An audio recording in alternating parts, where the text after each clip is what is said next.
What is IMDb, অর্থাৎ IMDb রেটিংটা কি? IMDb ফুল মিনিংটা হচ্ছে ইন্টারনেট মুভি ডাটাবেস। তো ইন্টারনেট মুভি ডাটাবেস মানে হচ্ছে পুরো ইন্টারনেট জগতের, লাইক পুরো ওয়ার্ল্ডে যত মুভি আছে সবগুলো মুভি ইনক্লুড করা হয় হচ্ছে এই আইএমডিবি রেটিং এই ওয়েবসাইটটাতে। মানে ওয়েবসাইটটার নামটা হচ্ছে আইএমডিবি।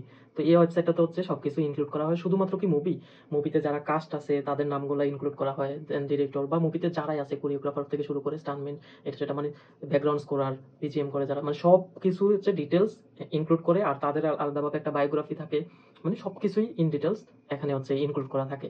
আমরা যখন হচ্ছে একটা মুভি সম্পর্কে জানতে চাই তখন হচ্ছে সার্চ করলে কিন্তু টপ লিস্টে কিন্তু আইএমডিবি ওয়েবসাইটটা চলে আসে। তো সেখান থেকে হচ্ছে আমরা দেখি আসলে মুভিটা দেখতে পারবো কি, এটা রেটিংটা কেমন।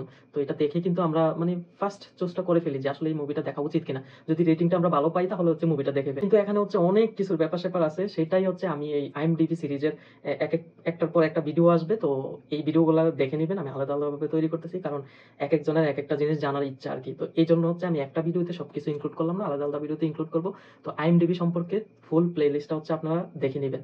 তো এইটাই হচ্ছে কথা, মানে হচ্ছে পুরো ওয়ার্ল্ডের যত মুভি আছে তারা হচ্ছে ইনক্লুড করে। আর হচ্ছে এটার ওনার হচ্ছে অ্যামাজনের মালিক আছে না, অ্যামাজন। তো অ্যামাজন হচ্ছে এটা ওন করে। পূর্বে অন্য জনে ছিল, তো তার কাছ থেকে হচ্ছে কিনে অ্যামাজন। এখন বর্তমানে আইএমডিবি ওয়েবসাইটটার ওনার হচ্ছে অ্যামাজন।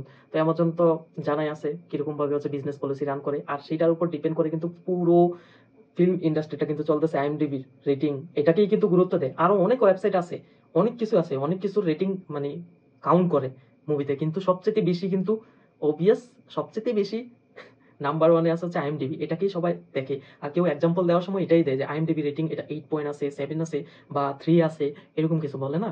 তো সেটাই। তো আইএমডিবি সম্পর্কে বেসিক ধারণাটা বললাম, পরবর্তী প্লে লিস্টগুলো দেখুন, তারপর পুরোপুরি সবকিছু আইডিয়া হয়ে যাবে। তো আমি আলাপ করবো কি এটাতে, আইএমডিবিটা আসলে কি কোনো স্ক্যাম কিনা, এটা কোনো বায়াস না আনবায়াসড, এটা কি পেইড না আনপেইড, বা এটার প্রসেসটা কি, ওরা হচ্ছে কিভাবে রেটিংটা দেয়, এই রেটিংগুলো কারা দেয়, কিভাবে হয়, টোটালি সব ফুল ডিটেলস হচ্ছে আমি এই প্লে লিস্টটা তৈরি করতেছি। তো নিচের ভিডিওগুলো দেখবেন।